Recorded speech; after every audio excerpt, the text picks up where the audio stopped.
జపాకుసుమసంకాసం కాశ్యపేయం మహాద్యుతం తమోరిం సర్వపాపఘ్నం ప్రణతోస్మి దివాకరం. శ్రీమహాగణాధిపతయే నమో నమః. శ్రీ సరస్వతే దేవ్యే నమః. శ్రీ గురుభ్యో నమః. హరి ఓం. పరమేశ్వర స్వరూపమైన సభకు నమస్కారం. జిఎంకే టీవీ ప్రేక్షకులకు శుభోదయం.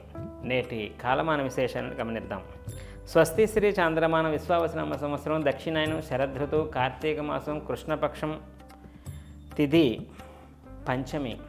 తేదీ 9/11/2025 ఆదివారం నాడు సూర్యోదయం 5:59 సూర్యాస్తమయం 5:22 వరకు. తిథి పంచమి రాత్రి 1:54 వరకు. ఆరుద్ర నక్షత్రం రాత్రి 8:04 వరకు. తదుపరి పునర్వసు నక్షత్రం. వర్జం శేషవర్జంగా ఉదయం 7:13 వరకు. దుర్ముహూర్తం సాయంత్రం 3:51 నుండి 4:37 వరకు. అమృతకాలం ఉదయం 10:53 నుండి 12:21 వరకు. నేటి విశేషం కార్తీక మాసంలో కృష్ణపక్షంలో వచ్చేటటువంటి పంచమ నాడు విశేషించి చలివిడి బియ్యపు పిండితో చేసినటువంటి చలివిడి దానం చాలా ప్రాశస్త్యంగా చెప్పబడుతుంది. ఈరోజు కనుక అటు విష్ణు ఆలయంలో కానీ శివాలయంలో కానీ చలివిడి నివేదన చేసి ఆ చలివిడిని ప్రసాదంగా తీసుకోవటం, చలివిడిని చిన్నది ఎవరికైనా దానంగా ఇవ్వటం బ్రాహ్మణోత్తములకి చాలా చాలా విశేషంగా చెప్పబడుతుంది. అలాగే ఇవాళ రాత్రికి భిక్షుకులకు భోజనం పంచటం కానీ, లేదంటే కనుక మన చుట్టూ ఉన్నటువంటి జంతు జీవజాలాలకు ఆహారం అందించటం మొదలైనటువంటివి కూడా చాలా విశేషంగా చెప్పబడుతుంది.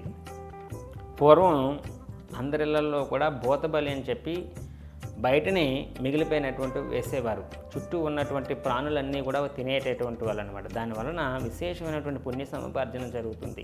కాబట్టి ప్రత్యేకించి ఈ పంచమి రోజు కనుక మన చుట్టూ ఉన్నటువంటి పక్షులకు, జంతువులకు, జీవాలకు కూడా మూగజీవాలకు ఆహారం గట్రా వేయటం వల్ల చాలా విశేషమైనటువంటి ఫలితంగా చెప్పబడుతుంది. అలాగే ఇవాళ రోజు కనుక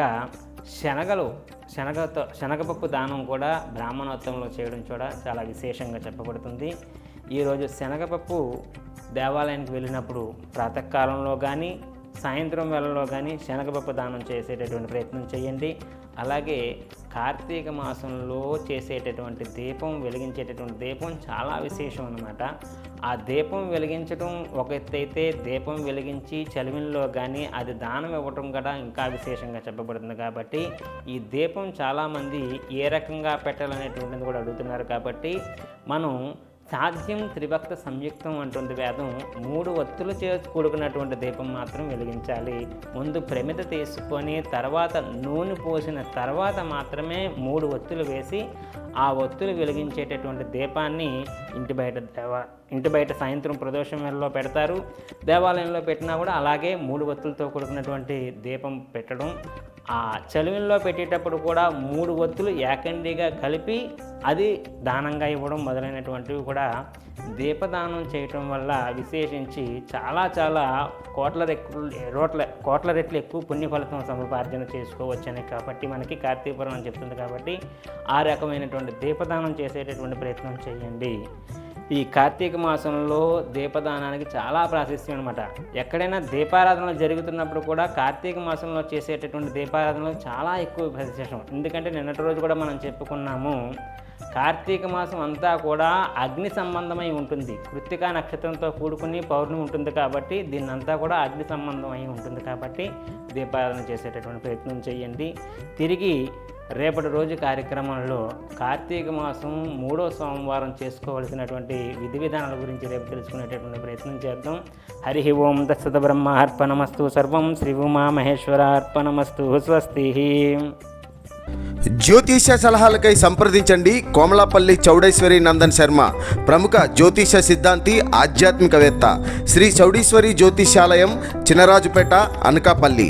ఫోన్ నంబర్ 8500267002.